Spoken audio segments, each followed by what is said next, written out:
নমস্কাৰ প্ৰিয় দৰ্শক, মই ইন্দ্ৰাণী আপোনালোক আটাইকে পুনৰ এবাৰ মোৰ পাকঘৰত স্বাগতম জনাইছোঁ। আজি মই আপোনালোকৰ সন্মুখলৈ লৈ আহিছোঁ পিঠাৰ এটা নতুন ৰেচিপি, গাখীৰ পিঠা। এই পিঠাটো খাবলৈ বহুত বেছি সোৱাদ লগা হয়। সৰুৰ পৰা ডাঙৰলৈ ঘৰৰ সকলোৱে পচন্দ কৰে।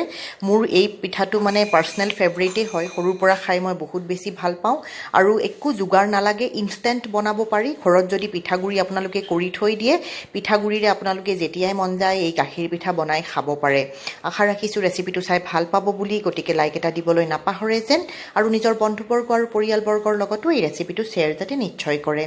যিবোৰ দৰ্শক প্ৰথমবাৰলৈকে আজি মোৰ চেনেলত আহিছে, এইদৰে সুস্বাদু ৰেচিপিবোৰ সদায় চাই থাকিবৰ কাৰণে মোৰ চেনেলটো ছাবস্ক্ৰাইব কৰি ল'ব আৰু ওচৰত থকা বেল আইকনটোও দবাই দিব, যাতে মই আপলোড কৰাৰ লগে লগে ৰেচিপিবোৰ আপোনালোকে গম পাই যায় আৰু চাব পাৰে।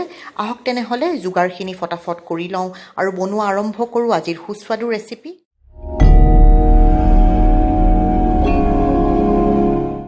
প্ৰিয় দৰ্শক, গাখীৰ পিঠা বনাবৰ কাৰণে 1 লিটাৰ গাখীৰ গেছত বহাই দিছোঁ, উতল আহিবৰ কাৰণে মিডিয়াম গেছত। এতিয়া গাখীৰখিনি উতলি আছে, পিঠাগুড়িখিনি ভালদৰে মাৰি ল'ম।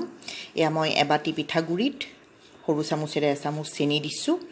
চেনিৰ পৰিমাণটো আপোনালোকে মন পচন্দৰ হিচাপত কম বেছি কৰি ল'ব। এতিয়া অকণমান গাখীৰ দি পিঠাগুড়িখিনি মাৰি ল'ম, আটা মাৰাৰ দৰে ভালদৰে। অলপ গাখীৰ যোগ কৰি যাব, পিঠাগুড়িখিনি এইদৰে মাৰিব লাগিব ভালদৰে।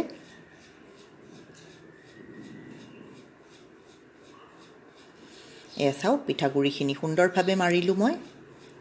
এয়া 5 মিনিটৰ পিছত পিঠাগুড়িখিনি মাৰা হৈ গ'ল। এতিয়া ইয়াৰ পৰা সৰু সৰু লাড্ডুবোৰ লৈ মই পিঠা বনাম। গাখীৰখিনি উতলি আছে। এতিয়া গেছৰ ফ্লেমটো মিডিয়ামৰ পৰা একেবাৰে মই চিম কৰি দিলোঁ, গাখীৰখিনি যাতে পৰি নাযায়। আৰু এটা ইলাচি ইয়াতে যোগ কৰি দিছোঁ, এটা ইলাচি ফালি দি দিছোঁ। আৰু গাখীৰখিনি চাই থাকিব লাগিব, নহ'লে উতলি আহিব, পৰি যাবৰ চান্স থাকে। গাখীৰখিনি লৰাচৰা কৰি ঘন হৈ আছে। এইখিনি সময়তে পিঠাকেইটা বনাই লওঁ। মই দেখুৱাৰ দৰে এইদৰে হাতৰ তলুৱাৰে চিলিণ্ডাৰ শ্বেপ দিছোঁ মই পিঠাকেইটা। আপোনালোকে মন পচন্দৰ যিকোনো শ্বেপেই দিব পাৰে, বহুতে গোল গোলকৈও ৰাখে এই পিঠাটো। এয়া চাওক, এইদৰে পিঠাকেইটা সৰু সৰুৱে কৰিব লাগিব, কাৰণ গাখীৰত দিয়াৰ পিছত পিঠাকেইটা ফুলিও আহে।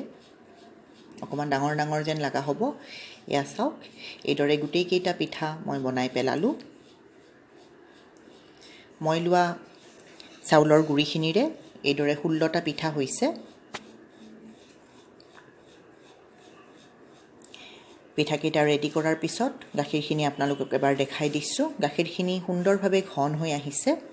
এয়া চাওক, এয়া আধা ঘণ্টা হৈ গ'ল গাখীৰখিনি বইল কৰি থকাৰ, উতলাই থকাৰ। গাখীৰখিনি বহুখিনি ঘন হৈ আহিছে। এতিয়া আধা ঘণ্টা পিছত মই পিঠাকেইটা দি দিছোঁ ইয়াতে। পিঠাকেইটা দিয়াৰ পিছতো গাখীৰখিনি এৰি দিব নোৱাৰে, লৰাচৰা কৰি থাকিব লাগিব। মই গোটেই কামখিনি মিডিয়াম টু ল' ফ্লেমতে কৰিছোঁ। পিঠা দিয়াৰ পিছত একেবাৰে ল' ফ্লেম কৰি ৰাখিছোঁ গেছটো। এইদৰে অকণমান লৰাচৰা কৰি দিছোঁ। এয়া চাওক, এতিয়া পিঠাকেইটা সিজিব লাগিব। গোটেইকেইটা পিঠা ভালদৰে সিজোতে 25 পৰা 30 মিনিট লাগি যাব। এইখিনি সময়ত গাখীৰখিনিও বহুখিনি ঘন হৈ যাব, বৰ বঢ়িয়া হ'ব। প্ৰিয় দৰ্শক, এয়া আপোনালোকে চাব পাৰিছে। ভিডিঅ'টো যদি এতিয়ালৈকে চাই আছে, লাইক এটা দিবলৈ নাপাহৰে যেন মনত পেলাই দিলোঁ। পিঠাকেইটা সুন্দৰভাৱে সিজি আছে। এয়া 20 মিনিট হৈ গ'ল। এতিয়া সৰু সৰুকৈ কাটি থোৱা কাজুৰ টুকুৰাবিলাক ইয়াতে যোগ কৰি দিছোঁ আৰু কেইটামান খিচমিচো দিছোঁ।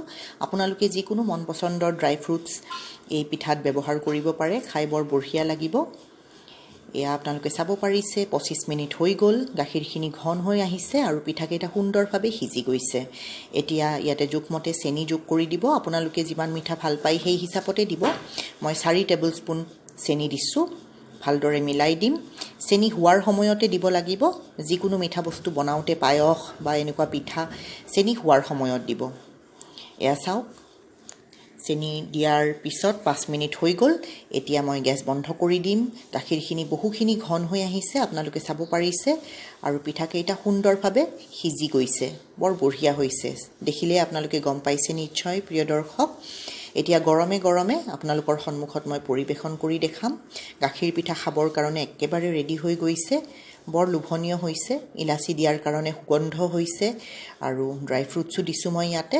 আৰু ওপৰত এইদৰে পৰিৱেশন কৰাৰ সময়ত কেইটামান পিস্তা মিহি মিহিকৈ কাটি ইয়াৰে ওপৰত মই সজাই দিছোঁ। এইটো সম্পূৰ্ণ অপশ্যনেল হয়, আপোনালোকে ভাল পালে দিব, থাকিলে ঘৰত, নিদিলেও কথা নাই। আলহী আহিলে এইদৰে সজাই দিব ভাল লাগে আৰু সেইকাৰণে মই দিছোঁ। প্ৰিয় দৰ্শক, মই আশা ৰাখিছোঁ অতি সোনকালে আপোনালোকে মোৰ এই ৰেচিপিটো চাই গাখীৰ পিঠা বনাই খাব আৰু খাই কেনেকুৱা পালে কমেণ্ট এটা কৰি জানিবলৈ যাতে দিবলৈ একেবাৰে নাপাহৰে। এয়া মই ওচৰৰ পৰা এটা পিঠা দেখাই দিছোঁ, বৰ সুন্দৰ হৈছে নহয় জানো? আহোঁ তেনেহ'লে আজিলৈকে প্ৰিয় দৰ্শক, পুনৰ লগ পাম অতি সোনকালে আৰু এটা নতুন সুস্বাদু ৰেচিপিৰ সৈতে।